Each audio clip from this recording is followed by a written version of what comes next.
Hi hello welcome back to Vani Abhiruchi YouTube channel. ನಾನು ವನಿತಾ. ಇವತ್ತು ನಾನು ಕಲ್ತಪ್ಪ ಸಿಹಿ ಮತ್ತು ಖಾರದಲ್ಲಿ ಹೇಗೆ ಮಾಡೋದು ಅನ್ನೋದನ್ನು ತೋರಿಸ್ತಾ ಇದ್ದೀನಿ.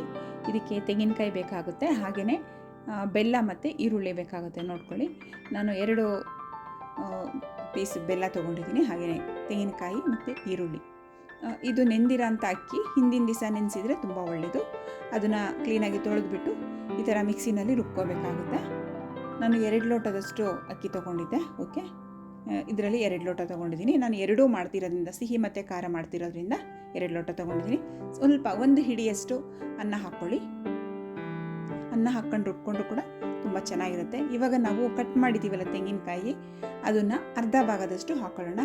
ಅರ್ಧ ಕಾಯಿ ಭಾಗದಲ್ಲಿ ನಾನು ಅರ್ಧ ತೊಗೊಂಡಿದ್ದೀನಿ. ಓಕೆ, ಇವಾಗ ಸ್ವಲ್ಪ ಜೀರಿಗೆ ಹಾಕ್ಕೊಳ್ಳೋಣ. 1-2 ಸ್ಪೂನಷ್ಟು ನಾನು ಹಾಕ್ಕೊಂಡಿದ್ದೀನಿ. ನೋಡಿ, 2 ಸ್ಪೂನಷ್ಟು ಜೀರಿಗೆ, ಹಾಗೆಯೇ ಏಲಕ್ಕಿ 4 ಪೀಸು ಬೇಕಾಗುತ್ತೆ. ಹಾಗೆಯೇ ನೀರು ಹಾಕ್ಕೊಂಡು ರುಬ್ಕೊಳ್ಳೋಣ. ಇದು ತುಂಬ ನೈಸಾಗಿ ರುಬ್ಕೋಬೇಕಾಗುತ್ತೆ ನೋಡಿ. ಹಾಗೆಯೇ ಬೆಲ್ಲನ ನಾವು ಕಾಯಿಸ್ಕೊಳ್ಳೋಣ. ಸ್ವಲ್ಪ ನೀರು ಹಾಕಿಬಿಟ್ಟು ಅದು ಪಾಕ ಮಾಡ್ಕೊಳ್ಳೋಣ. ಈಗ ಇನ್ನೊಂದು ಬಾಣಲೆ ಇಟ್ಕೊಂಡು ಅದಕ್ಕೆ 1-2 ಸ್ಪೂನಷ್ಟು ತುಪ್ಪ ಹಾಕ್ಕೊಳ್ಳೋಣ. ತುಪ್ಪ ಹಾಕ್ಕೊಂಡು ಅದು ಬಿಸಿ ಆದಮೇಲೆ ನಾವು ಏನು ಕಾಯಿ ಪೀಸ್ಗಳಿರುತ್ತಲ್ಲ, ಆ ಪೀಸ್ನ ನಾವು ಫ್ರೈ ಮಾಡಬೇಕು. ತುಂಬ ಚೆನ್ನಾಗಿ ಕಾಯಿ ಪೀಸ್ಗಳು ಅಂದರೆ ಬ್ರೌನ್ ಕಲರ್ ಬರೋವರೆಗೂ ನಾವು ಫ್ರೈ ಮಾಡಬೇಕು. ತುಪ್ಪದಲ್ಲೇ ಮಾಡಿದರೆ ತುಂಬ ಟೇಸ್ಟಾಗಿರುತ್ತೆ. ಆ ತೆಗೆದ ಮೇಲೆ, ಇದು ಬ್ರೌನ್ ಕಲರ್ ಆದಮೇಲೆ ತೆಗೀರಿ. ಹಾಗೆ ಅದೇ ತುಪ್ಪಕ್ಕೆ ನಾವು ಮತ್ತೆ ಈರುಳ್ಳಿನ ಕೂಡ ಹಾಕಿಬಿಟ್ಟು ಫ್ರೈ ಮಾಡಬೇಕು. ನೋಡಿ, ಈ ಥರ ತುಂಬ ನೀಟಾಗಿ, ಮತ್ತು ಕಲರ್ ಕೂಡ ಚೇಂಜ್ ಆಗಬೇಕು. ಆ ಥರ ಚೇಂಜ್ ಆದ್ರೇ ಟೇಸ್ಟ್ ಬರೋದು. ಸೊ ಇದನ್ನು ಕೂಡ ತೆಗೆದಿಟ್ಕೊಳ್ಳಿ ಒಂದು ಬೌಲ್ಗೆ. ಇವಾಗ ರುಬ್ಬಿರೋ ಅಂಥ ಈ ಅಕ್ಕಿ ಹಿಟ್ಟು ಡಿವೈಡ್ ಮಾಡ್ಕೊಳ್ಳಿ. ಸಿಹಿ ಮತ್ತು ಖಾರ ಎರಡಕ್ಕೂ ನಾನು ಸಪ್ರೇಟಾಗಿ ಡಿವೈಡ್ ಮಾಡಿಟ್ಟಿದ್ದೀನಿ. ಇವಾಗ ನೋಡಿ, ಈ ಒಂದು ಬೆಲ್ಲ ಪಾಕ ಇರುತ್ತಲ್ವ, ಸೋಸ್ಕೊಂಡು ಹಾಕ್ಕೊಳ್ಳೋಣ. ಯಾಕೆಂದರೆ ಇದರಲ್ಲಿ ಸ್ವಲ್ಪ ಕಲ್ಲು ಅದು ಇದು ಇರುತ್ತಲ್ವ, ಹಾಗಾಗಿ ಸೋಸ್ಕೋಬೇಕಾಗುತ್ತೆ. ಇದು ಸ್ವೀಟ್ ಮಾಡಲಿಕ್ಕೋಸ್ಕರ ಒಂದು ಸೈಡು ಇದು ಸ್ವೀಟ್ ಮಾಡೋದಕ್ಕೆ. ಇದನ್ನು ನೀಟಾಗಿ ಕಲಿಸ್ಕೊಳ್ಳಿ, ಮಿಕ್ಸ್ ಮಾಡ್ಕೊಳ್ಳಿ. ಓಕೆ, ನೀಟಾಗಿ ಮಿಕ್ಸ್ ಆಗಬೇಕು. ಇದಾದಮೇಲೆ ನಾವು ಏನು ಹುರಿದಿಟ್ಟಿದ್ವಲ್ಲ ಈರುಳ್ಳಿ ಮತ್ತು ತೆಂಗಿನಕಾಯಿ ಪೀಸು, ಸ್ವಲ್ಪ ಹಾಕ್ಕೊಳ್ಳಿ. ಅದನ್ನು ಹಾಕ್ಕೊಂಡು ಮಿಕ್ಸ್ ಮಾಡ್ಕೋಬೇಕು. ಜೀರಿಗೆ, ಉಪ್ಪು ಮತ್ತು ಸೋಡಾ ಪುಡಿ ಹಾಕ್ಕೊಂಡು ನೀಟಾಗಿ ಮಿಕ್ಸ್ ಮಾಡ್ಕೊಳ್ಳಿ. ಇದು ಸಿಹಿ ಕಲ್ತಪ್ಪ ಮಾಡಲಿಕ್ಕೆ ಹಿಟ್ಟು ರೆಡಿಯಾಗಿದೆ ಇವಾಗ. ಓಕೆ, ಒಂದು ದೊಡ್ಡ ಬಾಣಲಿ ಅಂದರೆ ತವಾ ತೊಗೊಳ್ಳಿ. ಅದಕ್ಕೆ ಸ್ವಲ್ಪ ಎಣ್ಣೆ ಹಾಕಬೇಕಾಗುತ್ತೆ. 2-3 ಸ್ಪೂನ್ ಎಣ್ಣೆ ಹಾಕ್ಕೊಂಡು ಈರುಳ್ಳಿ ಮತ್ತು ಕಾಯಿ ನಾವು ಹುರಿದಿಟ್ಟಿದ್ವಲ್ಲ ಅದನ್ನು ಹಾಕ್ಕೊಂಡು ಅದ್ರ ಮೇಲೆ 2-3 ಸ್ಪೂನಷ್ಟು, ಇದು 3 ಸ್ಪೂನಷ್ಟು ನೀವು ಹಿಟ್ಟು ಹಾಕ್ಕೋಬೇಕಾಗುತ್ತೆ. ದಪ್ಪ ಬರಬೇಕಿದೆ ಆ್ಯಕ್ಚುಲಿ. ಅದಾದಮೇಲೆ ಸಣ್ಣ ಉರಿನಲ್ಲಿ ನೀವು ಒಂದು ಮೇಲ್ಗಡೆ ಪ್ಲೇಟ್ ಇಟ್ಟು ಮುಚ್ಚಬೇಕು. ನೋಡಿ, ಸಣ್ಣ ಉರಿನಲ್ಲಿ ಮುಚ್ಚಬೇಕು, ಇಲ್ಲಾಂದರೆ ಸೈಡೆಲ್ಲ ಸುಟ್ಟೋಗುತ್ತೆ. ಓಕೆ, ಈಗ ನಾವು ಖಾರದ ಅದು ಬೇಯ್ತಾ ಇರಲಿ. ನಾವು ಖಾರದ್ದು ರೆಡಿ ಮಾಡ್ಕೊಳ್ಳೋಣ.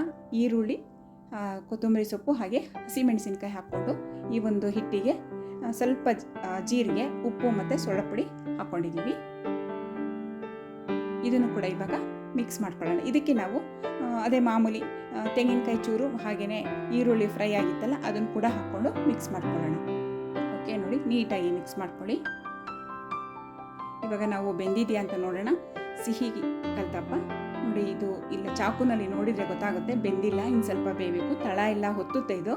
ಅದಕ್ಕೆ ನೀವು ದೊಡ್ಡ ತವಾ ಇರೋಂಥದ್ದು ಕುಕ್ಕರಲ್ಲಿ ಮಾಡಿದರೆ ಇದು ಚೆನ್ನಾಗಿ ಬರುತ್ತೆ ಆ್ಯಕ್ಚುಲಿ. ಇವಾಗ ನೋಡಿ, ಇದು ಬೆಂದಿದೆ. ಕುಕ್ಕರಲ್ಲಿ ಮಾಡಿದರೆ ತಳ ಹೊತ್ತಲ್ಲ. ಸೊ ನೋಡಿ, ನಿಮಗೆ ಹೇಗೆ ಅನಿಸುತ್ತೆ ಆ ಥರ ಮಾಡಿ. ದಪ್ಪ ತಳ ಇರಬೇಕು ಆ್ಯಕ್ಚುಲಿ. ಇದೊಂದು 10ರಿಂದ 25 ನಿಮಿಷ ಬೇಕಾಗುತ್ತೆ ನೋಡಿ ಇದು ಮಾಡೋದಕ್ಕೆ. ಸಿಹಿ ಕಲ್ತಪ್ಪ ರೆಡಿಯಾಗಿದೆ. ಇನ್ನೊಂದು ಕೂಡ ನಾನು ಮಾಡ್ಕೊಂಡಿದ್ದೆ, ಅದು ಕೂಡ ರೆಡಿ ಆಗ್ತಾ ಇದೆ. ತೆಳ್ಳು ಹಾಕ್ಕೊಂಡ್ರೂ ಕೂಡ ಚೆನ್ನಾಗಿ ಬರುತ್ತೆ ಆ್ಯಕ್ಚುಲಿ. ದಪ್ಪಗೆ ಮಾಡಬೇಕು ಅಂತೇನಿಲ್ಲ. ಸಿಹಿಯಾದ ಕಲ್ತಪ್ಪ ರೆಡಿ. ಹಾಗೆಯೇ ಆ ಬಾಣಲಿಗೆ ನಾವು ತುಪ್ಪ ಅಥವಾ ಎಣ್ಣೆ ಹಾಕ್ಕೊಂಡು ಮತ್ತು ನಾವು ಸ್ವಲ್ಪ ಈರುಳ್ಳಿ ಮತ್ತು ತೆಂಗಿನಕಾಯಿ ಪೀಸ್ಗಳನ್ನ ಹಾಕ್ಕೊಳ್ಳೋಣ. ಇವಾಗ ನಾವು ಮಾಡ್ಕೊತಾ ಇರೋದು ಖಾರದ್ದು ಕೂಡ ಅದೇ ಥರ ಮಾಡ್ಕೊಳ್ಳಿ. ಸ್ವಲ್ಪ ಆಯಿಲ್ ಜಾಸ್ತಿನೇ ಇರಬೇಕು ಕೆಳಗಡೆಗೆ ತಳದಲ್ಲಿ. ಇದು ಒಂದು 3-4 ಸ್ಪೂನಷ್ಟು ಇದು ಕೂಡ ಹಾಕ್ಕೊಂಡು, ಅಂದರೆ ಈ ಒಂದು ಮಿಕ್ಸ್ ಮಾಡಿದ್ದೀವಲ್ಲ ಅಕ್ಕಿ ಹಿಟ್ಟಿಂದೆಲ್ಲ ಮಿಕ್ಸ್ ಮಾಡಿಕೊಂಡು ಅದ್ರ ಮೇಲೆ ಒಂದು ಪ್ಲೇಟ್ ಮುಚ್ಚಬೇಕಾಗುತ್ತೆ. ನೋಡಿ, ನೀವು ಕುಕ್ಕರಲ್ಲಿ ಕೂಡ ಮಾಡ್ಕೊಳ್ಳಿ, ತುಂಬ ಚೆನ್ನಾಗಿ ಬರುತ್ತೆ. ತಳ ಅಷ್ಟೊಂದು ಹಿಡಿಯಲ್ಲ. ಅದ್ರ ಮೇಲೆ ಸ್ವಲ್ಪ ಕಾಯಿ ತುರಿಗಳು ನಾವು ಕಟ್ ಮಾಡಿರೋದಿದ್ರೆ ಫ್ರೈ ಮಾಡಿದ್ದು ಹಾಕ್ಕೊಳ್ಳಿ. ನೋಡಿ, ಹೀಗೆ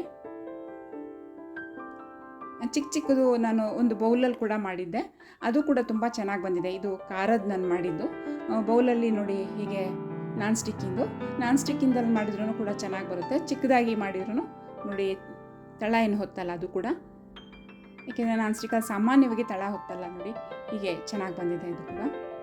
ಇದು ಕಲ್ತಪ್ಪ ಖಾರದ್ದು ರೆಡಿಯಾಗಿದೆ. ತುಂಬ ಟೇಸ್ಟಿಯಾಗಿರುತ್ತೆ. ಆ್ಯಕ್ಚುಲಿ ನನಗೆ ಅನಿಸಿದ್ದು ಈ ಖಾರಕ್ಕಿಂತ ಹೆಚ್ಚಾಗಿ ಕಲ್ತಪ್ಪ ಸಿಹಿ ಇರೋವಂಥದ್ದು ತುಂಬ ಟೇಸ್ಟಿಯಾಗಿ ಬಂದಿದೆ. ಆ್ಯಕ್ಚುಲಿ ಈ ಕಲ್ತಪ್ಪಗೆ ನಾವು ಸ್ವಲ್ಪ ಏನು ಒಂದು ಚಟ್ನಿ ಮಾಡಿಕೊಂಡ್ರೆ ಮೋಸ್ಟ್ಲಿ ಚೆನ್ನಾಗಿರುತ್ತೆ ಅನಿಸುತ್ತೆ. ಸಿಂಪಲ್ಲಾಗಿ ಒಂದು ಕಡಲೆ ಚಟ್ನಿ ಮಾಡಿಕೊಂಡು ಕೂಡ ಇದನ್ನು ಟೇಸ್ಟ್ ಮಾಡ್ಬೋದು. ಕಲ್ತಪ್ಪ ಖಾರದ್ದು, ಆದರೆ ಸಿಹಿದು ಮಾತ್ರ ತುಂಬ ಟೇಸ್ಟಿಯಾಗಿರುತ್ತೆ, ಹಾಗೇ ತಿನ್ಬೋದು ನೋಡಿ. ಇವಾಗ ಕಲ್ತಪ್ಪ ರೆಡಿಯಾಗಿದೆ. ಇದು ಹಸಿಮೆಣಸಿನ್ಕಾಯಿ ಎಲ್ಲ ಇದರಲ್ಲೇ ಇರುತ್ತೆ, ಈರುಳ್ಳಿ ಹಸಿಮೆಣಸಿನ್ಕಾಯಿ ಎಲ್ಲ ಇರೋವಂಥದ್ದು ನೋಡಿ. ಚೆನ್ನಾಗಿ ಬಂದಿದೆ ಆ್ಯಕ್ಚುಲಿ ಇದು ಕೂಡ ಚೆನ್ನಾಗಾಗಿದೆ. ಇದು ಮಂಗಳೂರು ಕಡೆ ತುಂಬ ಚೆನ್ನಾಗಿ ಮಾಡ್ತಾರೆ, ಆ್ಯಕ್ಚುಲಿ ತುಂಬ ಟೇಸ್ಟಿಯಾಗಿ ಮಾಡ್ತಾರೆ. ಇವಾಗ ಎರಡೂ ರೆಡಿಯಾಗಿದೆ, ಸಿಹಿ ಮತ್ತು ಕಲ್ತಪ್ಪ ತುಂಬ ಟೇಸ್ಟಿಯಾಗೂ ಕೂಡ ಬಂದಿದೆ.